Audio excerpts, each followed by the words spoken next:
أعوذ بالله من الشيطان الرجيم. بسم الله الرحمن الرحيم. الحمد لله رب العالمين، والصلاة والسلام على أشرف المرسلين وعلى آله وصحبه أجمعين، أما بعد. Assalamualaikum warahmatullahi taala wabarakatuh.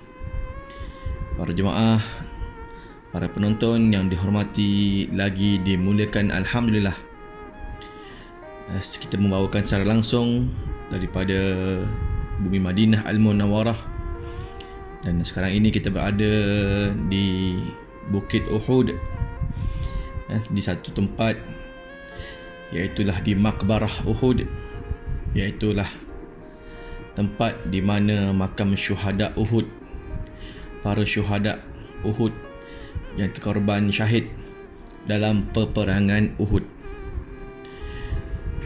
Ya, dan inilah dia suasana di waktu matahari terbenam, dalam suhu sekitar 40 darjah Celsius. Kelihatan Masjid Uhud yang dibina tersegam indah, dan juga batuan-batuan yang melentangi di hadapan Jabal Uhud ini. Inilah dia Jabal Rumma. Jabal Rumma iaitu Bukit Pemanah, di mana di sinilah Nabi SAW telah meletakkan 50 orang pemanah baginda sebagai bantuan artileri kepada pasukan Islam, yang mana ketika itu dalam proses peperangan menyerang tentera kafir Quraisy sebagai satu persediaan ketika mana Islam datang di bumi Uhud ini, maka Nabi telah meletakkan 50 orang pemanah sebagai satu ketumbukan untuk bersiap siaga akan kehadiran tentera Quraisy yang datang daripada pelusuk sana. 50 orang pemanah diletakkan di atas sini, dan inilah dia medan pertempuran Uhud, medan yang menjadi saksi dan menjadi sejarah Islam ditegakkan dengan asas kebenaran. Islam ditegakkan dengan asas tauhid kepada Allah Subhanahu wa taala. Maka Islam perlu mempertahankan diri daripada serangan-serangan musuh kufar yang ingin menjahanamkan agama Islam. Nun jauh di hadapan sana kelihatan Jabal Uhud yang cukup tersergam indah, terbentang sejauh 7 km hujung ke hujung. Teringat saya sebuah hadis Nabi SAW pernah bersabda, barang siapa yang bersolat jenazah, maka dia akan mendapat 1 qirat balasan pahala daripada Allah Subhanahu Wa Taala. Maka ditanya oleh para sahabat, apakah qirat itu ya Rasulullah? Qirat itu adalah satu gunung emas, satu ganjaran emas sebesar Bukit Uhud. Dan barang siapa yang bersolat jenazah kemudian menguruskan jenazah sehinggalah selesai, maka dia mendapat pahala 2 qirat. 2 qirat bermakna 2 kali ganda Bukit Uhud. 7 km Bukit Uhud hujung ke hujung, orang yang bersolat jenazah mendapatnya. Sebab itulah ianya fardu kifayah kepada seluruh umat Islam. Apabila berlaku kematian, maka bersegeralah untuk memenuhi tuntutan tersebut. Kelihatan anak-anak Arab sedang bermain di atas puncak Jabal Rumma dalam suasana PKP ini, masih lagi memakai mask. Penutup muka hadir ke sini. Walaupun begitu, ianya tidak tidak menghalang mereka untuk hadir ke sini untuk sama-sama mengambil hibrah perjuangan Nabi SAW dan para sahabat ridwanullah alaihim ajma'in, yang mana mereka sanggup bersusah payah menumpahkan darah semata-mata agar Islam terus berdiri dan berkembang. Jika tidak kerana susah payah baginda Nabi SAW dan tidak kerana susah payah para sahabat, maka kita pada hari ini mungkin tidak mengecapi nikmat iman dan Islam.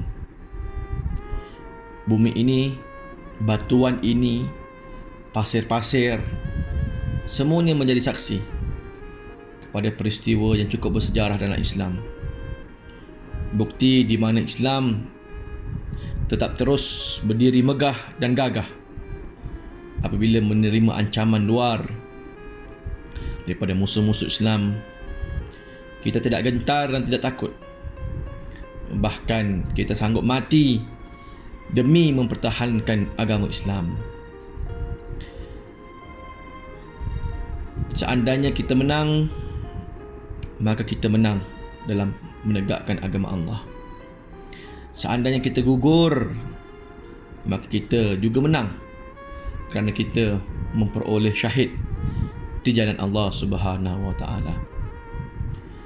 Matahari ini yang kita lihat, matahari yang sama juga telah menyinari Nabi sallallahu alaihi wasallam dan juga para sahabat ketika mana peperangan Uhud ini meletus.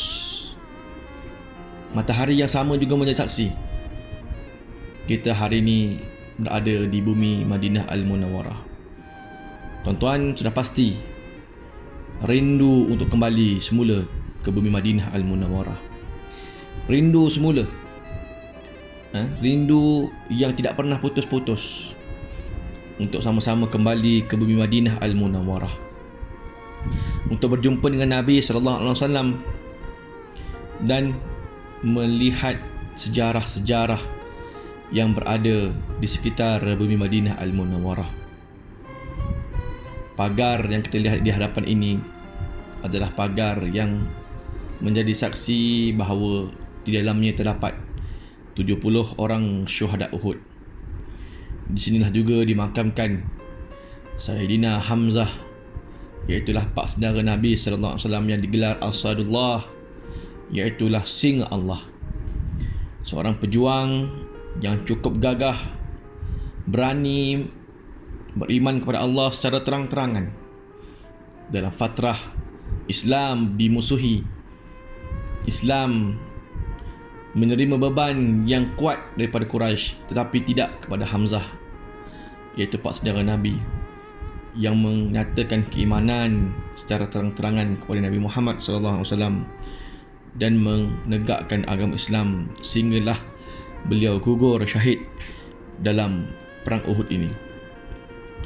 Gugurnya Hamzah apabila ditombak oleh Wahsy, seorang mercenary ataupun seorang pembunuh upahan yang diupah oleh Hindun, tertusuk dengan tombak, lalu rebahlah Hamzah ke muka bumi. Wahsy yang ketika itu belum lagi Islam menyatakan rasa kekesalan kerana membunuh pak saudara Nabi Asadullah ini. Apabila beliau Islam, beliau telah membunuh pula seorang yang bernama Musailamah Al-Kazzab, yang mana telah menyatakan Nabi palsu. Wujud pula Nabi selepas Nabi Muhammad namanya Musailamah Al-Kazzab, lalu ditombak pula oleh Wahsy. Jadi dia telah menyatakan bahawa aku pernah membunuh satu orang yang Nabi amat sayang, dan aku telah membunuh pula satu orang yang Nabi amat dibenci oleh Islam kerana mengaku sebagai seorang Nabi. Allahumma salli ala Sayyidina Muhammad wa ala ali Sayyidina Muhammad. Kama shallaita ala sayyidina Ibrahim wa ala ali sayyidina Ibrahim.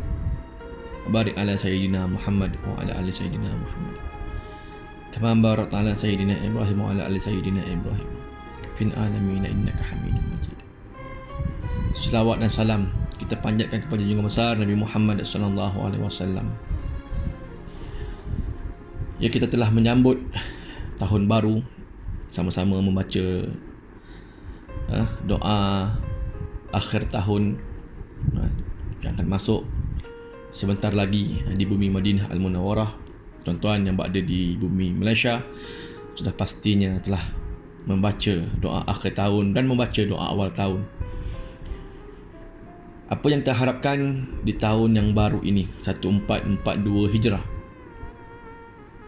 adalah tahun yang lebih baik daripada tahun yang sebelumnya.